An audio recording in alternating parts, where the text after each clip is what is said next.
નમસ્કાર દર્શક મિત્રો, હું છું રૂપલ લુણીજીયા. સંપૂર્ણ ન્યૂઝમાં આપનું સ્વાગત છે. થરાદ તાલુકાના થેરવાડા ગામમાં છેલ્લા 7 દિવસથી બિલકુલ પાણી ન આવતું હોવાના ગામ લોકોએ આક્ષેપો કર્યા હતા, જેનો અહેવાલ પ્રકાશિત થતાં તેના બાદ વહીવટી તંત્ર દોડતું થયું હતું. આજ રોજ ગામમાં સંપ સહિત ગામના હવાડા ભરવામાં આવ્યા હતા.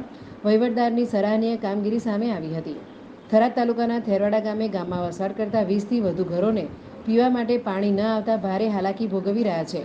ત્યારે ગામના ખેડૂતોએ પોતાના ખર્ચે પાણીની વ્યવસ્થા ગામમાં કરી રહ્યા છે.